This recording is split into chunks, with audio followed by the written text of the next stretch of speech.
السلام علیکم ورحمۃ اللہ وبرکاتہ نحمده ونستعینه ونستغفره ونعوذ باللہ من شرور انفسنا ومن سیئات اعمالنا اعوذ باللہ من الشیطان الرجیم بسم اللہ الرحمن الرحیم ان اللہ يدخل الذین آمنوا وعملوا الصالحات جنات تجری من تحتها الانہار والذین كفروا يتمتعون ويأكلون كما تأكل الأنعام والنار مثوى لهم وكأي من قرية هي أشد قوة من قريتك التي أخرجتك أهلكناهم فلا ناصر لهم أفمن كان على بينة من ربه كمن زين له سوء عمله واتبعوا أهواءهم صدق الله العظيم رب اشرح لي صدري ويسر لي أمري واحلل عقدة من لساني يفقهوا قولي آمین یا رب العالمین۔ ہم سورۃ محمد صلی اللہ علیہ وسلم پڑھ رہے ہیں، جس کا دوسرا نام سورۃ القتال بھی ہے، اس لیے کیونکہ اس میں قتال کا ذکر ہے اور اس کے بارے میں بات ہے، اور ہم دیکھ رہے ہیں کہ سورہ بقرہ کے بعد اس کا نزول ہے، غزوہ بدر سے پہلے، اور اس کا ٹاپک ہی وہ جنگ ہے، لڑائی ہے، جنگ ہے۔ اس کا ہم نے پہلا رکوع پڑھ لیا تھا پچھلی مرتبہ۔ اس کا جو آغاز ہے وہ ایبرپٹ ہے، اور الذین سے، الذین کفروا وصدوا عن سبیل اللہ، الذین جو ہے وہ اس میں موصولہ کہلاتا ہے، یعنی جوڑنے والا، جس کو کنیکٹیو ناؤن کہتے ہیں، کہ جو پچھلی بات کو اگلی بات سے جوڑ رہا ہو۔ تو جملے کا آغاز الذین سے نارملی نہیں ہوتا، لیکن یہاں پر ہے، اور اس کا اختتام بھی ڈیفرنٹ ہے، جیسے دوسری صورتوں میں ہوتا ہے اس طرح نہیں، ایسا لگتا ہے جیسے بالکل بات ختم کی گئی، اور اس کے اندر اللہ سبحانہ و تعالیٰ کی طرف سے ایسا لگتا ہے کہ جیسے جھنجھوڑا جاتا ہے اور تیار کیا جاتا ہے۔ اس کی مثال اس طرح ہوگی جیسے جنگ سے پہلے قوم سے خطاب ہو، جنگ سے پہلے مسلمانوں سے اللہ کا ایک خطاب ہے، اور اگر ایک بار فیصلہ ہو جائے کہ ہم نے لڑنا ہے، جب تک فیصلہ نہیں ہوا اس وقت تک تو رائے لی جاتی ہے۔ فیصلہ ہونے کے بعد جب یہ کسی نے جا کر اپنی جان دینی ہے، پھر رائے نہیں ہوتی، بلکہ اگر اس کے باوجود بھی کچھ لوگ اس طرح کی باتیں کر رہے ہوں کہ پتہ نہیں ہم صحیح کر رہے ہیں یا نہیں، پتہ نہیں ہمیں ایسا کرنا بھی چاہیے کہ نہیں۔ وعلیکم السلام۔ جنگ کا فیصلہ ہونے کے بعد ایسے لوگ کہ جو فیصلے کے خلاف رائے دے رہے ہوں یا اس طرح کی باتیں کر رہے ہوں، تو ان سے مورال ٹوٹتا ہے دوسروں کا۔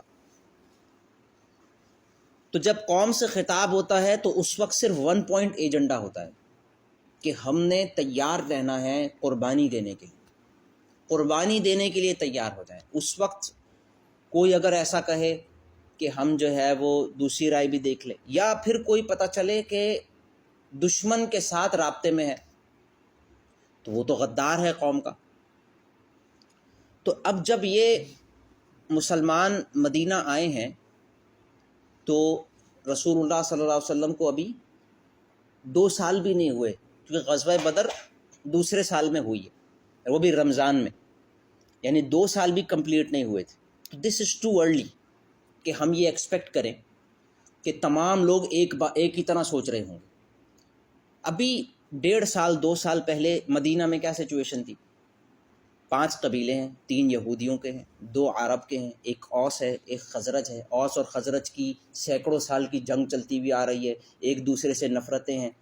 پھر مہاجرین آ گئے ہیں قریش سے، الگ الگ قبیلوں سے، پوری فیملیز کے ساتھ، بغیر کوئی مال لیے، ویسے ہی غربت کا عالم ہے۔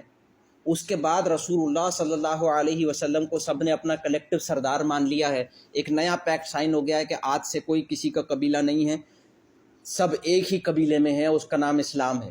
اگر آپ مسلمان ہیں تو آپ میرے قبیلے میں ہیں، آپ مسلمان نہیں ہیں تو میرے قبیلے سے نہیں ہیں، چاہے میرا باپ ہو، میرا بھائی ہو، جو بھی ہو، ہمارا رشتہ صرف ایمان کی بنیاد پر ہوگا۔ یہ باتیں کہنا بہت آسان ہے، اس کا کریکٹر میں آنا بہت ٹائم لیتا ہے۔ ایک قبیلہ فیصلہ کرتا ہے ہم نے جنگ کرنا ہے، دوسرا قبیلہ نہیں مانتا، لیکن ابھی آپ صلی اللہ علیہ وسلم کو آئے ہوئے 2 سال بھی نہیں ہوئے کہ اللہ سبحانہ و تعالیٰ کی طرف سے حکم آ گیا کہ لڑنا ہے قریش سے، پورے عرب سے، سارے عرب سے جنگ کرنی ہے۔ تو ظاہر سی بات ہے کہ it's too early, it's too fast.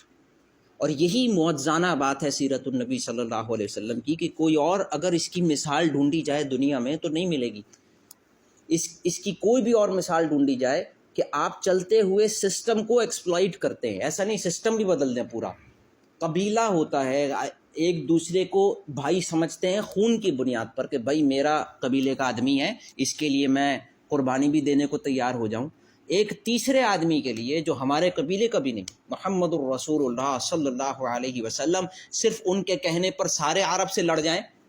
لہٰذا مدینہ میں بہت سارے لوگ تھے جو کہہ رہے تھے کہ بھائی یہ کوئی بات عقل میں آنے والی ہے کہ ذرا صلح کرنی چاہیے۔ اس ٹون میں یہ صورت نازل ہوئی۔ اس صورت کو کوئی ویسے پڑھے گا، اس صورت کو کوئی یہ سارے کانٹیکس سمجھے بغیر پڑھے گا تو اسے یہ محسوس ہوگا کہ اس میں بہت سختی ہے، بہت ڈانٹ ہے، اور اللہ تعالیٰ ایسا لگتا ہے جیسے ناراض ہیں اور ابھار رہے ہیں لوگوں کو۔ اور صورت کا اختتام بھی یہیں پر ہے کہ تم نہیں کرو گے تو میں ہٹا کے دوسروں کو لے آئیں گے، وہ تمہاری طرح نہیں ہوں گے۔ اس پوری صورت میں یہ ٹون ہے۔ اور اصل میں کیا ہے؟ اصل میں کسی کو ڈانٹا نہیں جا رہا پن پوائنٹ کر کے، اصل میں تو جنگ کے لیے جب ابھارا جاتا ہے تو اسی طرح بات ہوتی ہے کہ اب جو بھی فیصلہ ہونے کے بعد دوسری بات کرے گا تو پھر وہ ہم میں سے نہیں ہے۔ اور وہ سب صحابہ ہی تھے جن کے بارے میں بات ہو رہی تھی۔ منافقین تو ابھی کھل کے سامنے آئے نہیں تھے، بلکہ اس صورت میں اللہ نے یہ بھی بتایا ہے کہ یہ جو سختی ہے یہ اس لیے ہے تاکہ منافقین سامنے آ جائیں، مومنین بھی سامنے آ جائے، منافقین بھی سامنے آ جائے۔ سخت حالات میں پتہ چل جائے گا کہ کون حقیقی مومن ہے کون نہیں۔ اگر ٹھنڈا میٹھا چل رہا ہوگا تو پتہ ہی نہیں چلے گا۔ اللہ تعالیٰ یہ چاہتا ہے جب مسلمانوں کو حکومت ملے جیسے کہ ملی، حضرت عمر رضی اللہ تعالیٰ عنہ خلیفۃ المسلمین، امیر المؤمنین، اتنے بڑے علاقے کے، حضرت عثمان رضی اللہ تعالیٰ نے اتنے بڑے علاقے کے، پھر یہ تو ایک نام تھوڑی ہے، صرف حضرت عمر اکیلے تھوڑی چلا رہے تھے، اتنے سارے گورنرز تھے، ان سب کی تربیت پہلے۔ اور یہ صورت نازل ہونے کے 20 سال 25 سال بعد ہی انہی لوگوں نے آدھی دنیا پہ حکومت کرنی ہے۔ تو بغیر ٹریننگ کے اگر انہیں حکومت دے دی جائے گی تو فساد ہوگا۔ یہ بات ابھی ہمیں نہیں پتہ، جیسے میں اور آپ ہیں، ہمارا بھی دل چاہتا ہے وہ پولیس میں بھی کرپشن ہے، فلاں بھی کرپشن ہے، ہمیں بنا دیا جائے ایس ایچ او، پھر دیکھیں گے ہم کتنا برداشت کر لیتے ہیں پریشر۔ بات کرنا آسان ہے، جو لوگ وہاں بیٹھے ہوتے ہیں وہ دیکھ رہے ہوتے ہیں، قوم کا پریشر ہے، اوپر والوں کا پریشر ہے، پھر حالات بھی ایسے ہوتے ہیں، آدمی کرنا چاہتا ہے پھر بھی نہیں کر پاتا، کرپشن کرنی ہی پڑتی ہے، انلیس یہ کہ اللہ پر وہ والا ایمان ہو۔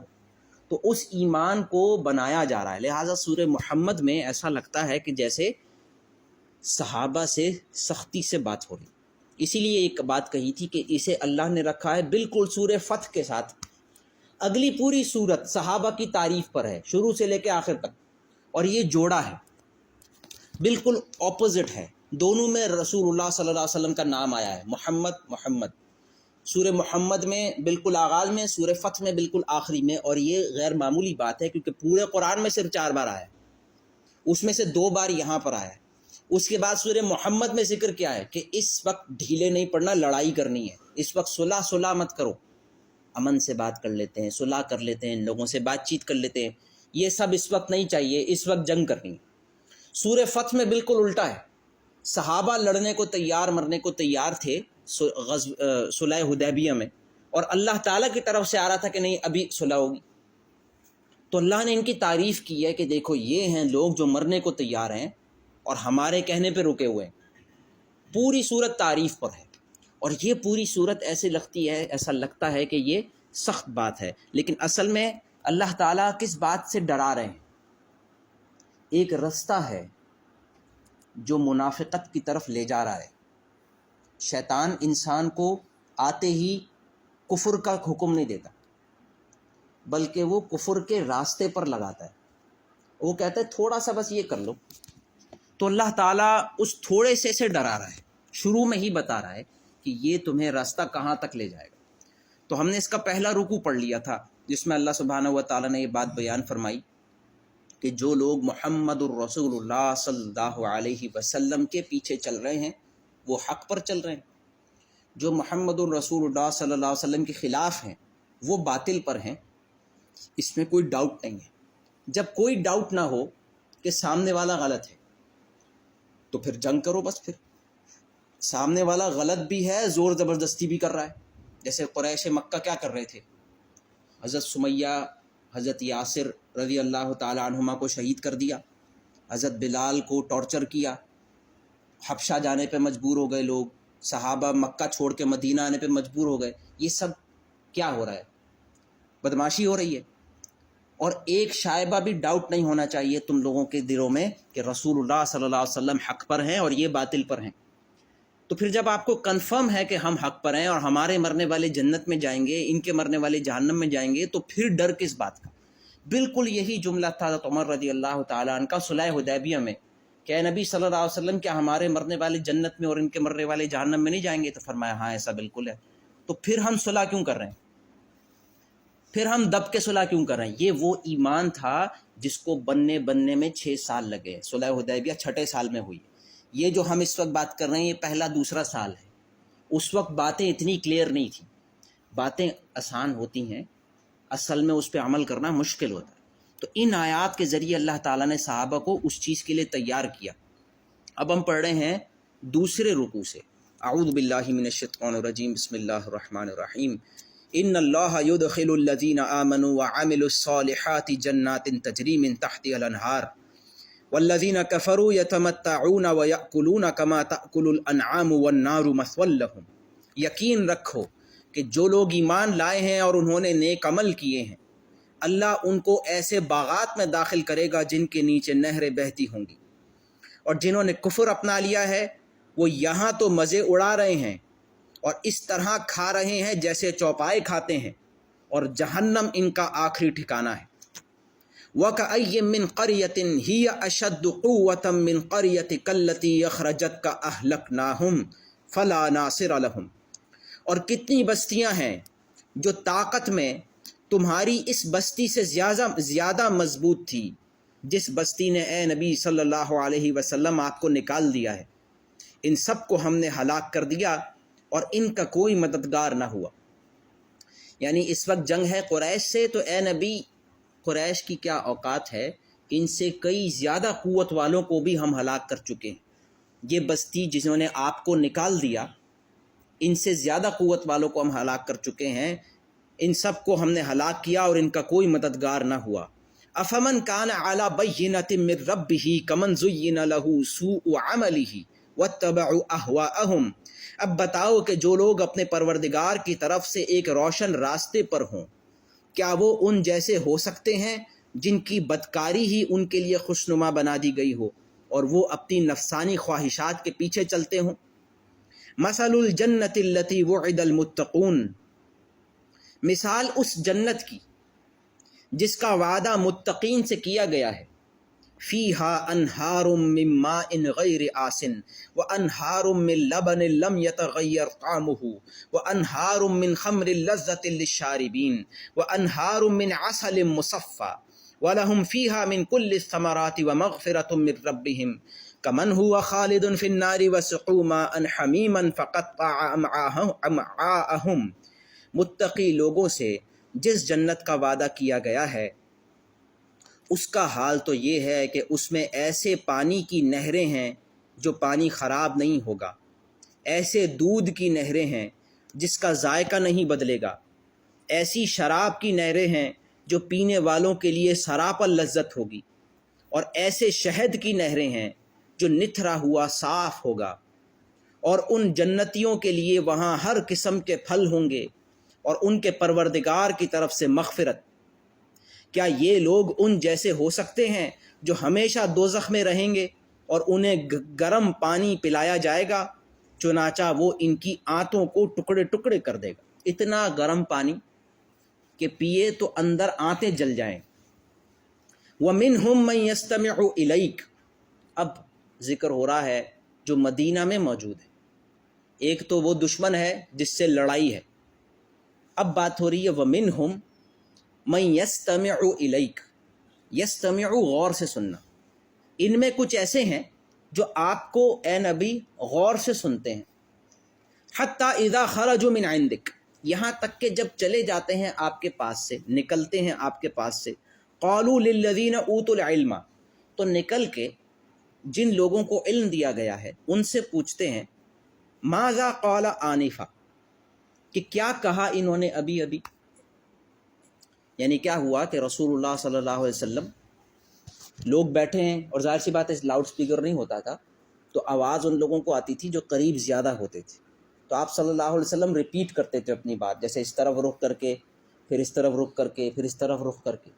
لیکن جو قریب بیٹھا ہوتا ہے اس کو تو 3 بار آواز آئے گی، دور والے کو 1 بار آئے گی، قریب والے کو 3 بار آنی چاہیے۔ اللہ تعالیٰ نے لفظ استعمال فرمایا من عندک، یہ دور نہیں بیٹھے ہوئے تھے، قریب بیٹھے ہوئے، تو فرمایا کہ ان میں کچھ لوگ ہیں جو ایسا لگتا ہے بڑے غور سے سن رہے ہیں، لیکن جب آپ کے قریب سے چلے جاتے ہیں، باہر نکلتے ہیں، تو جن لوگوں کو علم دیا گیا ہے ان سے جا کر پوچھتے ہیں انہوں نے ابھی ابھی کیا کہا۔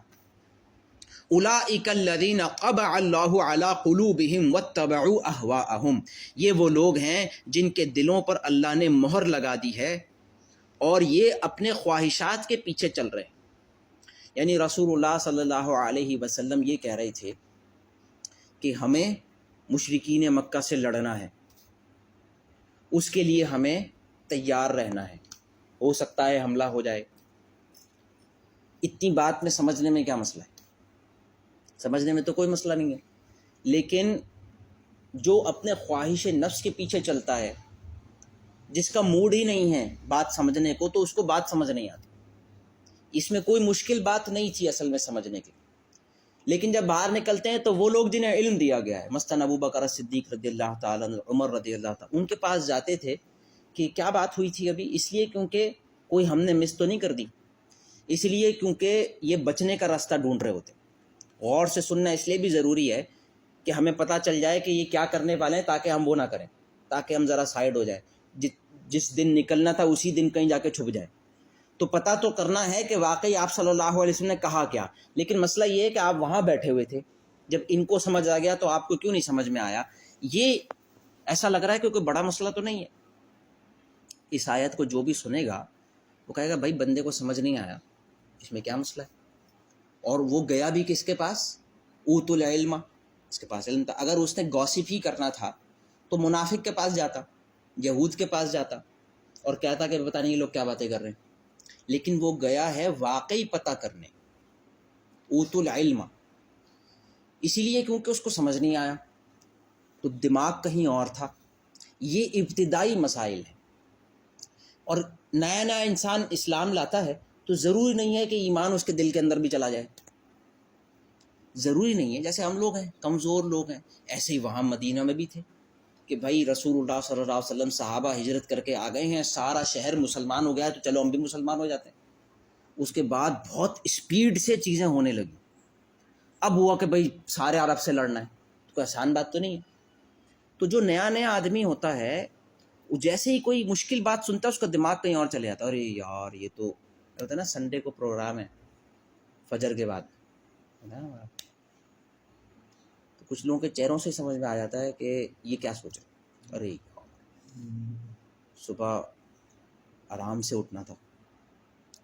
اب وہ اگلی جملہ مس ہو گیا کہ بھئی جانا کیسے، تو پھر وہ پوچھ لے گا کسی سے باہر جا کر۔ اس میں کوئی غلط بات نہیں ہے، لیکن اللہ تعالیٰ یہاں پہ ان پوائنٹ انیشیلی سخت الفاظ اس لیے ہیں کہ یہ مرض ہیں منافقت تک لے جانے کے، تو لہٰذا چوکن نہ ہو جاؤ۔ اس میں بہت سارے صحابہ جب یہ آیت سنیں گے کہ واقعی ہمیں بھی نہیں سمجھ میں آیا تھا، یہ ہماری بات ہو رہی ہے، ہم نے بھی باہر نکل کے پوچھا تھا، کہ بھئی کیا بات ہوئی ہے، کیا بات ہوئی ہے، تو ان کے کان کھڑے ہو جائیں گے۔ تو ان آیات میں ایسا لگتا ہے کہ کوئی بڑی بات تو نہیں ہے کہ سمجھ نہیں آئی بات۔ اللہ تعالیٰ نے فرمایا کہ یہ نشانی ہے دل پر مہر کی اور خواہشات کی پیروی، تاکہ ہر آدمی اپنے آپ کو چیک کرنا شروع کر دے کہ میں بھی وہیں بیٹھا ہوا تھا، مجھے کیوں نہیں سمجھ میں آتی بات۔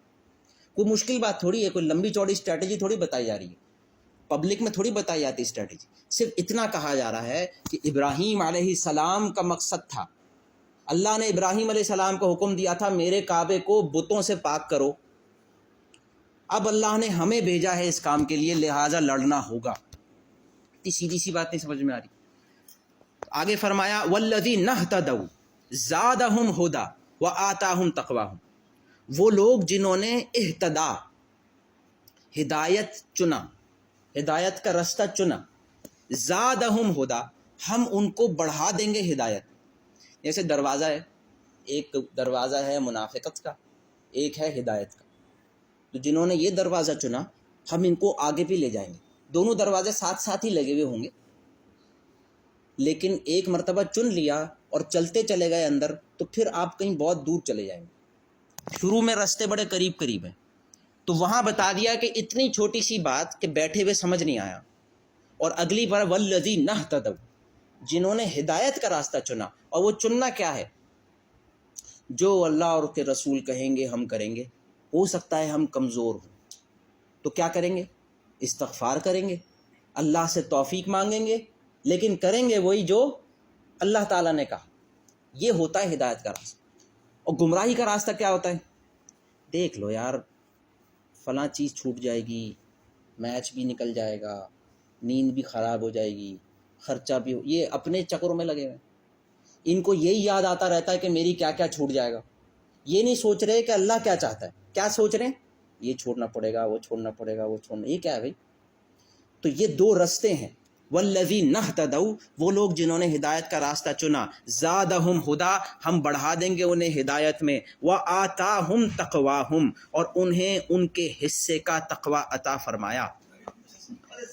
فَهَلْ يَنظُرُونَ إِلَّا السَّاعَةَ أَن تَأْتِيَهُمْ بَغْتَةً فَقَدْ جَاءَ أَشْرَاطُهَا فَأَنَّ لَهُمْ إِذَا جَاءَتْهُمْ ذِكْرَاهُمْ، اب کیا یہ لوگ قیامت ہی کا انتظار کر رہے ہیں کہ وہ یکا یک ان پر آ پڑے؟ اگر ایسا ہے تو اس کی علامتیں آ چکی ہیں، پھر جب وہ آ ہی جائے گی تو اس وقت ان کے لیے نصیحت ماننے کا موقع کہاں سے آئے گا؟ فَاعْلَمْ أَنَّهُ لَا إِلَٰهَ إِلَّا اللَّهُ وَاسْتَغْفِرْ لِذَنبِكَ وَلِلْمُؤْمِنِينَ وَالْمُؤْمِنَاتِ وَاللَّهُ يَعْلَمُ مُتَقَلَّبَكُمْ وَمَثْوَاكُمْ، لہٰذا اے نبی یقین جانیں کہ اللہ کے سوا کوئی عبادت کے لائق نہیں، اور اپنے قصور پر بھی بخشش کی دعا مانگتے رہیں، اور مسلمان مردوں اور عورتوں کی بخشش کی بھی، اور اللہ تم سب کی نقل و حرکت اور تمہاری قیام گاہ کو خوب جانتا ہے۔ وَيَقُولُ الَّذِينَ آمَنُوا لَوْلَا نُزِّلَتْ سُورَةٌ، اور جو لوگ ایمان لائے ہیں وہ کہتے ہیں کہ کوئی سورت نازل کیوں نہیں ہو جاتی۔ فَإِذَا أُنزِلَتْ سُورَةٌ مُحْكَمَةٌ وَذُكِرَ فِيهَا الْقِتَالُ، تو پھر جب نازل ہو گئی سورت، جچی تلی سورت نازل ہو گئی اور اس میں جنگ کا ذکر تھا، رَأَيْتَ الَّذِينَ فِي قُلُوبِهِم مَرَضٌ يَنظُرُونَ إِلَيْكَ نَظَرَ الْمَغْشِيِّ عَلَيْهِ مِنَ الْمَوْتِ فَأَوْلَىٰ لَهُمْ، تو تم انہیں دیکھو گے کہ وہ جن کے دلوں میں بیماری ہے کہ تمہاری طرف اس طرح نظریں اٹھائے ہوئے ہیں جیسے کسی پر موت کی غشی طاری ہو، بڑی خرابی ہے ایسے لوگوں پر۔ اب یہ بھی بڑی ایسی آیت ہے جس کے بارے میں علماء نے فرمایا کہ اس پہ غور کرنا چاہیے۔ پہلے فرمایا وَيَقُولُ الَّذِينَ آمَنُوا لَوْلَا نُزِّلَتْ سُورَةٌ، اب الَّذِينَ آمَنُوا ایک اچھا لفظ ہے نا، کہ وہ لوگ جو ایمان لائے وہ کہتے ہیں کیوں نہیں نازل ہو گئی سورت۔ اب یہ تو اعتراض لگ رہا ہے، جو اس کا اسٹائل ہے لولا نزلت سورہ، کیوں نہیں نازل ہو جاتی سورت۔ اور بات کس کی؟ منافقین کی نہیں۔ وَيَقُولُ الَّذِينَ آمَنُوا، کہتے ہیں وہ لوگ جو ایمان لائے۔ تو اس میں دو آرا ہے، ایک یہ ہے کہ یہ منافقین ہی کی قول ہے، لیکن اللہ تعالیٰ کبھی منافقین کے لیے الگ سے خطاب نہیں آتا، یا ایھا الذین منافقین، یا ایھا الذین نافقوا، قرآن میں اس طرح نہیں۔ لیکن کیونکہ وہ ایک کمیونٹی ہے جو بھی مدینہ میں کلمہ پڑھنے والا آدمی ہے وہ سب یا ایھا الذین آمنو کے نام سے ہی پکارے جاتے ہیں. جیسے کہ سورہ نساء میں اللہ نے فرمایا یا ایھا الذین آمنو آمنو باللہ ورسولہ، اے وہ لوگ جو ایمان لائے ہو ایمان لاؤ اللہ پر اس کے رسول. تو یا ایھا الذین آمنو ایک کمیونٹی سے خطاب ہے، لیکن یہ کہ یہ بھی تھوڑا سا فطری ہوتا ہے کہ رسول اللہ صلی اللہ علیہ وسلم مدینہ تشریف لائے، بہت سارے لوگ ابھی ابھی اسلام لائے، مطلب 1 سال پہلے، اور قرآن کے 20 پارے نازل ہو چکے ہیں. تو وہ جو ان کو سارا وہ قرآن پڑھ رہے ہیں، مکی قرآن میں لڑنے کا حکم تو نہیں ہے. مکی قرآن میں تو کچھ اور ہے، ایمان کی بات ہے، دلائل پر بات ہے، بڑے مضبوط دلائل ہیں جس سے آدمی امپریس ہوتا ہے. اور یہ سب لوگ بھی مشرک ہی تھے کچھ عرصے پہلے. قرآن کے وہ دلائل کے بڑے زبردست ہیں، جو ہمیں مسلمان کر دیا تو پھر ان کو بھی کر دے گا مشرکین مکہ کو، کہ کیوں نہ ہم ان کو یہ آیات سنائیں جا کے. یہ نیچرل فطری سی بات ہے. لیکن آپ صلی اللہ علیہ وسلم نے کافروں پہ حملہ شروع کر دیا. تو ابھی تک قرآن میں کوئی آیت نہیں آئی کہ آپ لڑیں. ایسا لگتا ہے کہ یہ رسول اللہ صلی اللہ علیہ وسلم نے خود کر لیا. تو پھر ذہن میں سوال آتا ہے کہ ہو سکتا ہے یہ آپ صلی اللہ علیہ وسلم کی اپنی اسٹریٹجی ہو، اللہ کا حکم نہ ہو. کوئی صورت نازل کیوں نہیں ہو جاتی؟ وَيَقُولُ الَّذِينَ آمَنُوا لَوْلَا نُزِّلَتْ سُورَةٌ، اور کہا ان لوگوں نے جو ایمان لائے کوئی صورت کیوں نہیں نازل ہو جاتی. فَإِذَا أُنزِلَتْ سُورَةٌ مُحْكَمَةٌ، تو جب نازل ہو گئی صورت محکم ہے واضح، کلیئر، وداؤٹ ڈاؤٹ. وَذُكِرَ فِيهَا الْقِتَالُ، اور اس میں قتال کا ذکر تھا، کہ اب تو بات واضح ہو گئی کہ آپ صلی اللہ علیہ وسلم جو کچھ کر رہے ہیں اللہ کی بھی یہی رائے ہے. اب تو بالکل واضح ہو گیا. رَأَيْتَ الَّذِينَ فِي قُلُوبِهِم مَرَضٌ، تو اے نبی آپ دیکھتے ہیں وہ لوگ کہ جن کے دل میں بیماری ہے. يَنظُرُونَ إِلَيْكَ نَظَرَ الْمَغْشِيِّ عَلَيْهِ مِنَ الْمَوْتِ، تو ان کا چہرہ بتاتا ہے. ایک تو نا پہلے دل میں بات آتی ہے پتہ نہیں اپنی طرف سے کر رہے ہیں، میرا تو نہیں خیال کہ ان کی یہ رائے صحیح ہے. آپ صلی اللہ علیہ وسلم انسان بھی تو ہیں، تو ہمارے لیے ذرا مختلف بات ہے، ہمارے لیے ماننا آسان ہے. ہمارے سامنے آپ صلی اللہ علیہ وسلم موجود نہیں. ان لوگوں کے لیے ایک امتحان تھا، صحابہ کے لیے اضافی امتحان تھا کہ آپ صلی اللہ علیہ وسلم بطور انسان بھی سامنے موجود تھے. وہ سوتے بھی تھے، کھاتے بھی تھے، ہنستے بھی تھے، روتے بھی تھے، خون بھی نکلتا تھا، غم بھی ہوتا تھا، غصہ بھی آتا تھا. تو کہتے تھے ہمارے جیسے انسان ہیں. اور یہ بات خود رسول اللہ صلی اللہ علیہ وسلم نے بھی فرمائی ہے کہ بھئی دیکھو میں بھی انسان ہوں. جب میں تم سے کہوں کہ میں یہ جو کہہ رہا ہوں یہ اللہ کا حکم ہے، اس میں کوئی ڈیبیٹ نہیں ہو سکتی. ہاں اگر کبھی میں کہوں کہ یہ میری اپنی رائے ہے تو اس میں تم ڈیبیٹ کر سکتے ہو، رائے دے سکتے ہو. اور صحابہ ایسے ہی بات کرتے تھے کہ آپ صلی اللہ علیہ وسلم نے ایک صحابیہ کو کہا کہ بھئی فلاں جگہ شادی کر لو، تو انہوں نے کہا کہ یہ اللہ کا حکم ہے یا آپ کی رائے ہے؟ تو میں نے یہ میری رائے ہے. تو پھر انہوں نے کہا کہ نہیں میرا خیال ہے کہ یہ صحیح نہیں. تو یہ نارمل بات ہے. جیسے غزوہ بدر میں بھی ہوا کہ آپ صلی اللہ علیہ وسلم فرمایا یہاں ٹینٹ لگاؤ، تو صحابہ نے پوچھا یہ اللہ کا حکم ہے یا آپ کی رائے ہے؟ تو فرمایا نہیں یہ میری رائے ہے. تو فرمایا کہ نہیں پھر ہمارا خیال ہے وہاں ٹینٹ لگانا چاہیے. تو آپ صلی اللہ علیہ وسلم نے فرمایا ٹھیک ہے بھائی یہاں سے اٹھا کے وہاں لگا دو. تو یہ چیز بالکل موجود ہے. اور کوئی صورت ابھی آئی نہیں تھی، رسول اللہ صلی اللہ علیہ وسلم کی اسٹریٹجک بات تھی کہ ہمیں کافروں پہ حملہ کرنا چاہیے، اور دل میں ایک بات تھی کہ صورت تو آئی نہیں ہے، تو یہ ان کی رائے. لیکن جیسے صورت نازل ہوئی اب 2 رستے ہیں دوبارہ کہ ہم جو اپنی پریویس رائے تھی اس سے دستبردار ہوتے ہیں یا نہیں. اور اس وقت سب انیشیل اسٹیج میں ہیں. جنہوں نے اینڈ میں منافق بننا ہے، جہنم میں جانا ہے، وہ بھی اس وقت کمپلیٹ منافق نہیں بنے ہوئے. اور جنہوں نے آخر کار اپنے آپ سے لڑ کر اور اپنے آپ کو اللہ کے پابند بنانا ہے، وہ بھی ابھی انیشیل اسٹیج پر ہے. اللہ تعالیٰ انیشیل اسٹیج کی بات کر. تو اللہ نے فرمایا کہ مومنین کہتے ہیں سورت کیوں نہیں نازل ہوتی؟ تو جب نازل ہو گئی واضح صورت جس میں قتال کا ذکر تھا، تو آپ دیکھتے ہیں جن کے دل میں بیماری ہے کہ ایسے دیکھتے ہیں آپ کو جیسے کسی پر موت کی غشی طاری ہو. فَأَوْلَىٰ لَهُمْ، بڑی خرابی ہے ایسے لوگوں کے لیے. طاعۃ وقول معروف، یہ بھی ایسا جملہ ہے کہ جس پہ کئی مفسرین نے کئی بات کی ہے. طاعۃ وقول معروف، اور یہاں وقف ہے. طاعت فرما برداری، اوبیڈینس، وقول معروف اچھی بات. نارملی مدینہ میں یہی چل رہا تھا اب تک. بھئی یہ نماز کا حکم آیا تو کہا بھئی سر آنکھوں پر نماز پڑھنا شروع کر دی. روزے کا حکم آیا روزہ رکھنا شروع کر دیا. فلاں چیز نہیں کر سکتے فلاں چیز کر سکتے ہیں. یہ ہے اوبیڈینس. جیسے ہم پاکستانی شہری ہیں نا، تو طاعت ہمارے لیے کیا ہوگا کہ ہم قانون فالو کرتے ہیں اپنا، یہ طاعت. قول معروف اچھی باتیں. سچ بولا کرو، والدین کی خدمت کیا کرو، صفائی نصف ایمان ہے، یہ سب بھی تو احادیث ہیں، بڑی اچھی اچھی باتیں. تو جب تک یہ چل رہا تھا یہ لوگ صحیح تھے. فَإِذَا عَزَمَ الْأَمْرُ، لیکن جب بات طے ہو گئی، عزم ڈیسائیڈڈ، فَإِذَا عَزَمَ الْأَمْرُ، اب ڈیسائیڈ ہو گیا ہے کافروں پہ حملہ ہوگا، اب آپ پیچھے نہیں ہٹ سکتے، اب تو جنگ شروع ہے. فَإِذَا عَزَمَ الْأَمْرُ فَلَوْ صَدَقُوا اللَّهَ لَكَانَ خَيْرًا لَّهُمْ، اگر اب یہ اللہ سے سچے ثابت ہوتے تو ان کے لیے بہتر ہوتا. ایسے ہی ہے جیسے پاکستانی گورنمنٹ مذمتی بیانات چل رہے ہیں، ہم بھی مذمت کر لیتے ہیں. فرض کریں جنگ کا اعلان ہو جائے تو کیا ہوگا آپ کے خیال میں؟ ساری دنیا خلاف ہو جائے گی، ایمبارگوز لگنا شروع ہو جائیں گے، اور اس کے بعد جو ہے وہ مشکلات آنا شروع ہو جائیں گی، روپے یوں جائے گا نیچے. ایک چیز جو آپ کو اس وقت 300 روپے کا پیٹرول مل رہا ہے ہو سکتا ہے 3000 روپے کا ملے بعد میں. جنگ میں ایسے ہی ہوتا ہے.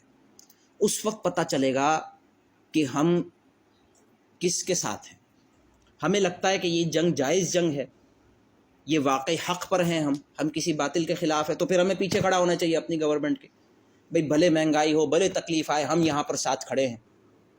اس وقت اگر کوئی کہے، جب پتہ ہے بالکل واضح ہے کہ حق کی جنگ ہے، اس کے لیے تکلیف برداشت کرنی پڑے گی. اب تو مزے نہیں آئیں گے، اب تو یہ لائٹیں پنکھے نہیں جلیں گے بھائی، اب تو ہو سکتا ہے موم بتی پہ آ جائیں ہم، اب ہو سکتا ہے دال ملے بس، وہ بھی ایک ٹائم کھانا ملے. یہ سب برداشت کریں گے اس وقت. فَإِذَا عَزَمَ الْأَمْرُ، جب بات طے ہو گئی، اور ہمارے ہاں تو جنگ ہے کیونکہ انسان ڈیسائیڈ کرتا ہے، تو ہو سکتا ہے اس میں ہمیں کچھ شک ہو کہ یار یہ ویسے ہی کرپٹ ہے فوجی، اب دوبارہ جنگ کر رہے ہیں اپنے چکروں میں کوئی. لیکن رسول اللہ صلی اللہ علیہ وسلم کی ڈکلیئر کی ہوئی جنگ میں تو کوئی شک نہیں ہے. یہی صورت کا ٹاپک، اسی میں اس رسول اللہ صلی اللہ علیہ وسلم کا نام آیا ہے، محمد صلی اللہ علیہ وسلم کا ڈیسیجن ہے. فَإِذَا عَزَمَ الْأَمْرُ، اب جب فیصلہ طے ہو گیا تو کیا ہے؟ طاعت و قول معروف. ابھی تک کیا چل رہا تھا؟ طاعت، اوبیڈینس، قانون فالو کر رہے ہیں سب، قول معروف، اچھی اچھی باتیں. فَإِذَا عَزَمَ الْأَمْرُ، لیکن جب بات طے ہو گئی، فَلَوْ صَدَقُوا اللَّهَ، اگر اس وقت یہ اللہ کے سامنے سچے ثابت ہوتے یا اللہ سے کیے ہوئے وعدے پہ سچے ثابت ہوتے، لَكَانَ خَيْرًا لَّهُمْ، تو ان کے لیے بہتر تھا. فَهَلْ عَصَيْتُمْ إِن تَوَلَّيْتُمْ أَن تُفْسِدُوا فِي الْأَرْضِ وَتُقَطِّعُوا أَرْحَامَكُمْ، تو کیا تم سے یہ بعید ہے، کیا یہ پاسبل نہیں؟ ان تولیتم، کہ اگر تمہیں حکومت مل جائے، ان تفسدوا فی الارض، کہ تم زمین میں فساد مچاؤ گے، وتقطعوا ارحامکم، اور رحمی رشتے کاٹو گے. یہ ہے وہ بات جو علماء نے بیان فرمائی. بہت عظیم آیت ہے قرآن کی کہ یہ جو سیاسی منصب ہے، ہم یہاں سے بیٹھ کے حکمرانوں پہ تنقیدیں کرتے رہیں، فوجیوں پہ تنقیدیں کرتے رہیں، ہم وہاں ہیں نہیں جہاں آپ کو فیصلہ کرنا ہوتا ہے کہ جنگ کا اعلان کر دیتے ہیں، ٹھیک ہے، پھر خلاف ہو جائے گا امریکہ اور اسرائیل، برداشت کر لے گی ہماری عوام. پھر جب ہمارے اوپر بم گرنا شروع ہوں گے انڈیا کی طرف سے، ایران کی طرف سے، ہو سکتا ہے چائنا کا کچھ پتہ نہیں ہے، تو پوری عوام کا فیصلہ کرنا پڑتا ہے. اس وقت ہم کیا فیصلہ کریں؟ تو یہاں فرمایا کہ اس وقت اللہ تعالیٰ نے یہ جو جنگ کا اعلان ہے یہ تمہاری تیاری ہے. اگر ابھی تمہیں حکومت مل جائے، فَهَلْ عَصَيْتُمْ إِن تَوَلَّيْتُمْ، اگر تمہیں حکمرانی مل جائے، ان تفسدوا فی الارض، تم زمین میں فساد مچاؤ، وتقطعوا ارحامکم، اور رحمی رشتے کاٹو، اولئک الذین لعنہم اللہ، یہی تو وہ لوگ ہیں جن پر اللہ نے لعنت کی. فاصمہم واعمی ابصارہم، چنانچہ انہیں بہرا بنا دیا اور ان کی آنکھیں اندھی کر دیں. کون لوگ؟ جو فساد مچاتے ہیں زمین میں اور رحمی رشتے کاٹتے ہیں. افلا یتدبرون القرآن ام علی قلوب اقفالها، بھلا کیا یہ لوگ قرآن پر غور نہیں کرتے یا ان کے دلوں پر تالے پڑے ہوئے ہیں؟ تو یہ ہے قرآن پر غور کی دعوت اللہ سبحانہ و تعالیٰ کی. اور یہ کسی علماء سے تو بات نہیں ہو رہی، مسلمانوں سے بات ہو رہی. افلا یتدبرون القرآن، کیا یہ قرآن پہ غور نہیں کرتے؟ ام علی قلوب اقفالها، یا ان کے دلوں پر تالے پڑے ہوئے ہیں. ان الذین ارتدوا علی ادبارہم من بعد ما تبین لہم الہدی الشیطان سول لہم واملی لہم، حقیقت یہ ہے کہ جو لوگ حق بات سے پیٹھ پھیر کر مڑ گئے ہیں، باوجود یہ کہ ہدایت ان کے سامنے خوب واضح ہو چکی تھی، انہیں شیطان نے پٹی پڑھائی اور انہیں دور دراز کی امیدیں دلائیں۔ ذالک بانہم قالوا للذین کرہوا ما نزل اللہ سنطیعکم فی بعض الامر واللہ یعلم اسرارہم، یہ سب اس لیے ہوا کہ جو لوگ اللہ کی نازل کی ہوئی باتوں کو ناپسند کرتے ہیں، ان منافقوں نے ان سے جا کر کہا۔ کن سے؟ وہ لوگ جو اللہ کی نازل کی ہوئی بات کو ناپسند کرتے، وہ کون ہیں؟ یہودی ہیں، مشرکین مکہ ہیں، جو قرآن کو پسند نہیں کرتے۔ تو یہ لوگ جو کلمہ پڑھنے والے لوگ ہیں، ان سے جا کر کیا کہتے ہیں؟ سنطیعکم فی بعض الامر، ہم کچھ باتیں تمہاری مانیں گے۔ سنطیعکم، ہم تمہاری اطاعت کریں گے، فی بعض الامر، بعض باتوں میں۔ جنگ کی بات ہو رہی ہے، اعلان جنگ ہو رہا ہے، اور یہ ان سے جا کر کہہ رہے ہیں کچھ باتیں ہم تمہاری مانیں گے۔ یہی تو غدار ہے۔ تو فرمایا واللہ یعلم اسرارہم، اللہ تعالیٰ ان کے راز و خفیہ باتوں کو جانتا ہے۔ فَكَيْفَ إِذَا تَوَفَّتْهُمُ الْمَلَائِكَةُ يَضْرِبُونَ وُجُوهَهُمْ وَأَدْبَارَهُمْ، پھر اس وقت ان کا کیا حال بنے گا جب فرشتے ان کی روح اس طرح قبض کریں گے کہ ان کے چہروں پر اور پیٹھوں پر مارتے جاتے ہیں۔ یعنی مدینہ میں، جیسے یہ دنیا میں جب بھی کوئی ملک، کوئی قوم کسی قوم سے جنگ کرتی ہے، آئیڈیل سچویشن ہے کہ اس طرح کا کوئی کلام ہو۔ اس سے صرف یہی نہیں ہوا کہ اللہ نے یہ پورے مدینہ میں یہ آیات پھیل جاتی تھی، بچے بچے کو یاد ہو جاتی تھی۔ اس کے بعد صرف رسول اللہ اور جو ایلیٹ صحابہ تھے انہی کو صرف ضرورت نہیں پڑتی تھی کہ چیک کریں کوئی غدار تو نہیں ہے، ہر گھر میں چیک کرنے والے موجود ہیں۔ بس آپ کو پتہ چلے کہ آپ کا بھائی کعب بن اشرف سے مل کے آ رہا ہے، یہودی، یا عبداللہ بن ابی کا اپنا بیٹا اس کے خلاف ہو گیا تھا تلوار لے کے، یہ وہ آیات ہیں جس نے پوری قوم کو کھڑا کر دیا، اور ایک ایک آدمی اللہ کا فوجی بن گیا۔ وہ لوگ جو لڑ رہے ہیں وہ بھی، جو گھر پہ ہیں وہ بھی، عورتیں بچے بوڑھے سب اللہ کے وفادار بن گئے۔ اور یہ ورنہ یہ نہ ہو اگر تو کہیں کہ ہمارے خیال میں یہ جنگ نہیں ہونی چاہیے۔ حالت جنگ میں یہ باتیں بہت خطرناک ہوتی ہیں۔ حالت جنگ میں آپ یہ بات نہیں کر سکتے۔ امن میں ہوتا ہے کہ چلو کچھ ان کی سن لو، کچھ اپنی سن لو، ہاں ان کے یہاں بھی اچھے لوگ ہیں، ہمارے یہاں بھی برے لوگ ہیں، لیکن ایک فوجی جو میدان جنگ میں ہو، جسے سامنے جا کر قتل کرنا ہے، ورنہ وہ تمہیں مار دے گا، اس پہ سوچنے کا تو ٹائم نہیں ہے۔ ایک ہی چیز ہو سکتی ہے، قتل، اس کو مارو اس وقت۔ جیسے کہ اسی سورت کی 4 آیت میں فرمایا فَإِذَا لَقِيتُمُ الَّذِينَ كَفَرُوا فَضَرْبَ الرِّقَابِ، تو مارو ان کی گردنوں پر۔ اب اس وقت ٹائم سوچنے کا نہیں۔ اور پھر یہ دیکھو تمہارا لیڈر کون ہے، کس نے جنگ شروع کی ہے؟ محمد الرسول اللہ صلی اللہ علیہ وسلم۔ تو ایک بار نبی مان لیا تو پھر کس بات کا تردد ہے؟ تو فرمایا کہ کیا ہوگا پھر اس وقت ان کا کیا حال بنے گا جب فرشتے ان کی روح اس طرح قبض کریں گے کہ ان کے چہروں اور پیٹھوں پر مارتے جاتے ہوں گے۔ ذالک بانہم اتبعوا ما اسخط اللہ وکرہوا رضوانہ فاحبط اعمالہم، یہ سب اس لیے کہ یہ اس طریقے پر چلے جس طریقے نے اللہ کو ناراض کیا، اور اللہ کی رضامندی حاصل کرنے کو خود انہوں نے ناپسند کیا ہے، اس لیے اللہ نے ان کے اعمال ضائع کر دیے۔ اب یہ آخری رکوع ہے۔ فرمایا ام حسب الذین فی قلوبہم مرض ان لن یخرج اللہ اضغانہم، جن لوگوں کے دلوں میں بیماری ہے، کیا وہ یہ سمجھتے ہیں کہ ہم ان کے چھپے ہوئے کینوں کو، ان کی چھپی ہوئی نفرتوں کو اللہ تعالیٰ ظاہر نہیں کرے گا؟ یہ ہوتا ہے قوم میں پلنے والے جاسوس۔ کیا وہ یہ سمجھتے ہیں کہ اللہ تعالیٰ ان کے چھپے ہوئے نفرت، رسول اللہ صلی اللہ علیہ وسلم سے نفرت، اسلام سے نفرت، دین سے نفرت، بہت سارے مسلمان ہیں کلمہ پڑھنے والے جو یہ نفرتیں لیے بیٹھے ہیں، جو روز صبح شیشے میں دیکھتے ہیں اور افسوس کرتے ہیں کہ ہماری اسکن ایسی کیوں ہے۔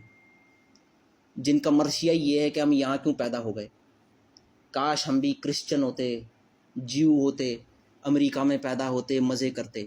کہاں پھنسا دیا ہے مولویوں نے، جو روزانہ اپنے آپ سے یہ شکایتیں کرتے ہیں، اور صاف پتہ چل جاتا ہے انسان واقعی کیا چاہتا ہے، کہ وہ اپنے بچوں کو کیا بنا رہا ہے۔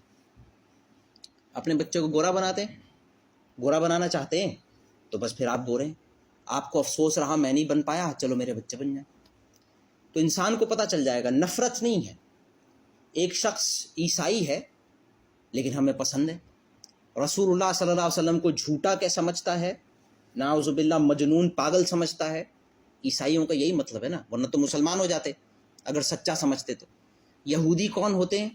جو محمد الرسول اللہ صلی اللہ علیہ وسلم کو کیا سمجھتے ہیں، حضرت مریم سلام علیہا کو کیا سمجھتے ہیں، عیسیٰ علیہ السلام کے بارے میں کیا سمجھتے ہیں، ان سے ہم کیسے محبت کر سکتے ہیں؟ تو اللہ تعالیٰ نے فرمایا کیا وہ لوگ جن کے دلوں میں بیماری ہے یہ سمجھ رہے ہیں کہ ہم ان کے اندر کی نفرتوں کو ظاہر نہیں کریں گے؟ وَلَوْ نَشَاءُ لَأَرَيْنَاكَهُمْ فَلَعَرَفْتَ بِسِيمَاهُمْ وَلَتَعْرِفَنَّهُمْ فِي لَحْنِ الْقَوْلِ وَاللَّهُ يَعْلَمُ أَعْمَالَكُمْ۔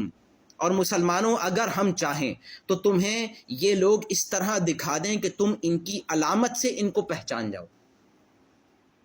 اگر ہم چاہیں تو ہر منافق کے ماتھے پہ لکھ دیں، لیکن ہم اللہ نے ایسا نہیں کیا۔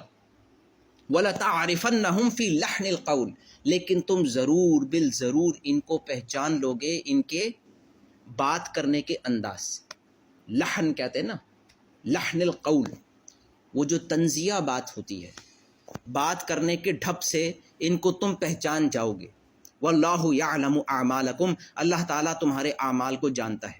وَلَنَبْلُوَنَّکُمْ، ابھی آ گئی وہ بات۔ ہوتا یہ ہے کہ ایک ہوتی ہے ٹون، اور ٹون سمجھ نہیں آ رہی ہوتی، بھائی اتنی سختی کیوں ہو رہی ہے، ایسے کیوں بات ہو رہی ہے، اتنا بڑا تو گناہ نہیں ہے، ایسا لگ رہا ہوتا ہے پڑھتے ہوئے۔ اس کی وجہ ہوتی ہے، جیسے باپ اپنے بچے کو بہت زیادہ ڈانٹ رہا ہوتا ہے، کہتا ہے میں تمہیں جان سے مار دوں گا، میں تمہیں پھینک کے آ جاؤں گا، حالانکہ یہ کچھ بھی نہیں ہو سکتا اس میں سے، نہ جان سے مار سکتا ہے نہ پھینک کے آ سکتا ہے اپنے بچے کو۔ لیکن وہ کیوں ایسا بول رہا ہے اس وقت؟ کیونکہ وہ چاہتا ہے کہ یہ ڈر جائے اور سیدھا کام کر لے۔ تو ڈرایا جا رہا ہوتا ہے خیر کے لیے، لیکن پھر بیچ میں اللہ تعالیٰ بتا بھی دیتا ہے کہ یہ سب کیوں ہو رہا ہے۔ جیسے وہی بات ہم نے پچھلی بار ہی پڑھی تھی، اللہ تعالیٰ کعبے کو آزاد کرنا چاہتا ہے تو بھیج دے جبریل علیہ السلام کو، وہ ایک انگلی پھیریں گے سب صحیح ہو جائے گا۔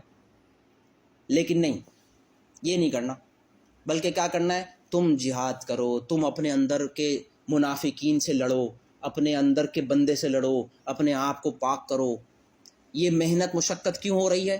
آگے بتایا وَلَنَبْلُوَنَّكُمْ حَتَّى نَعْلَمَ الْمُجَاهِدِينَ مِنْكُمْ وَالصَّابِرِينَ وَنَبْلُوَ أَخْبَارَكُمْ، اور ہم تمہیں ضرور آزمائش میں ڈالیں گے، ضرور بالضرور ہم تمہیں آزمائشوں میں ڈالیں گے، تاکہ ہم یہ دیکھ لیں کہ تم میں سے کون ہیں جو مجاہد ہیں اور کون ہیں جو ثابت قدم رہنے والے ہیں، اور تاکہ تمہارے حالات کی جانچ پڑتال ہم کر لیں۔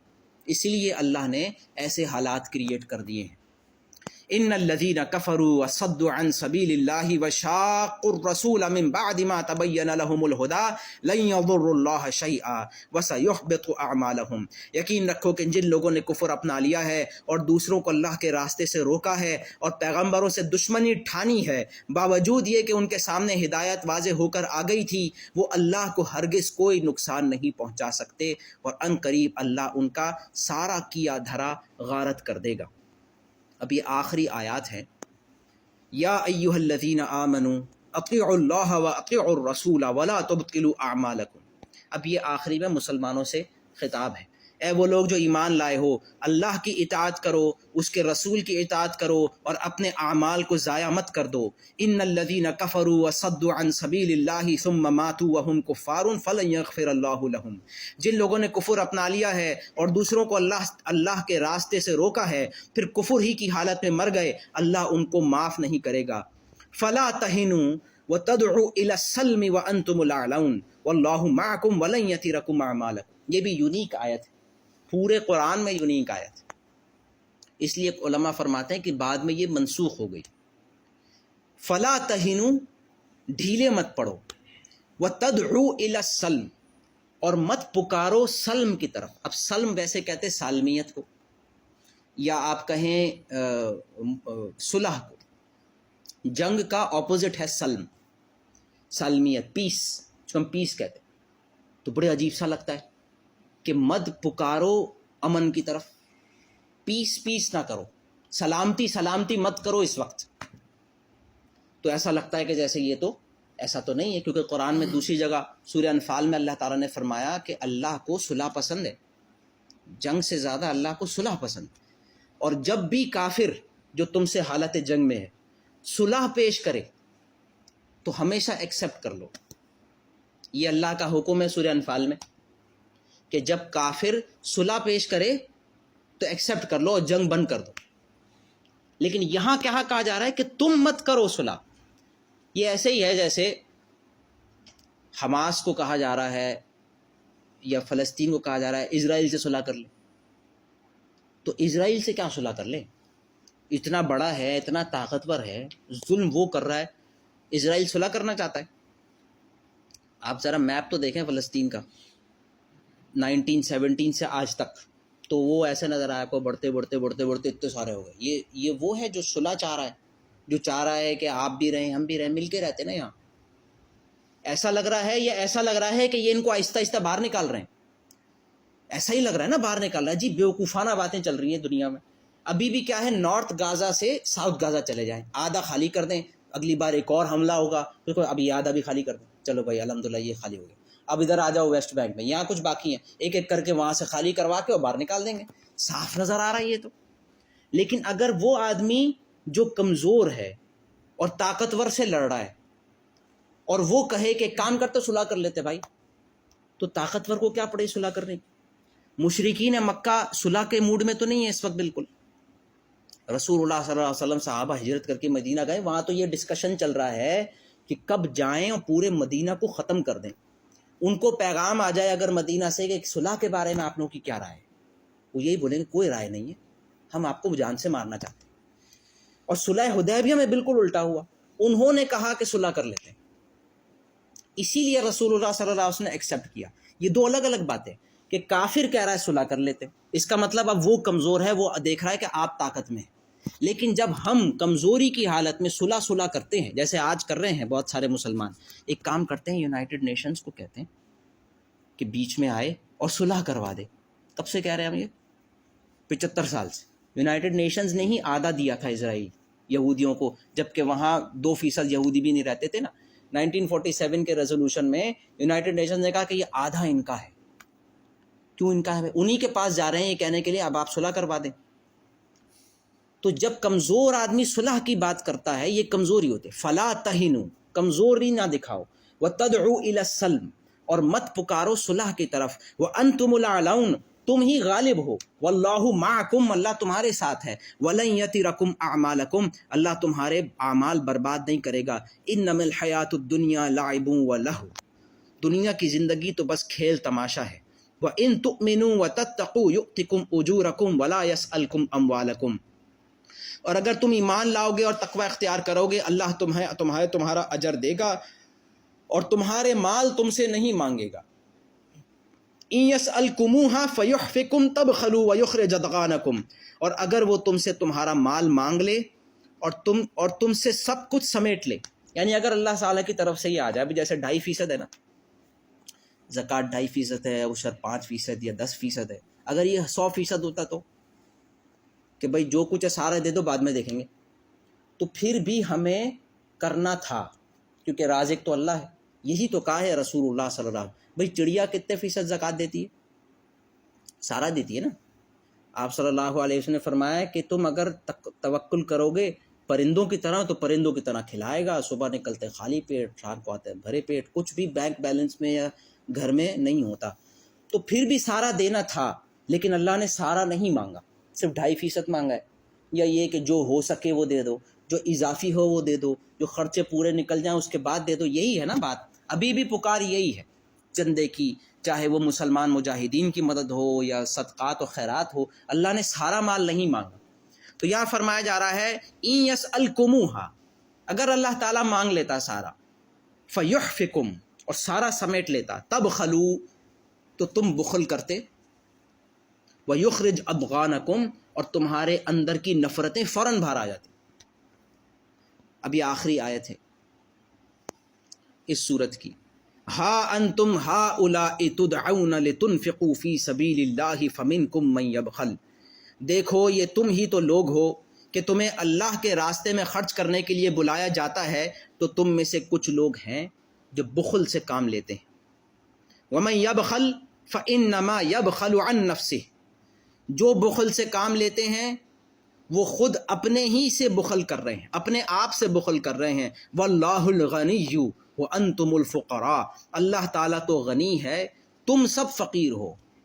تو جو بخل کر رہے ہیں وہ اللہ سے نہیں، اپنے آپ سے بخل کر رہے ہیں، اللہ کو ضرورت نہیں. واللہ الغنی وانتم الفقراء وان تتولوا.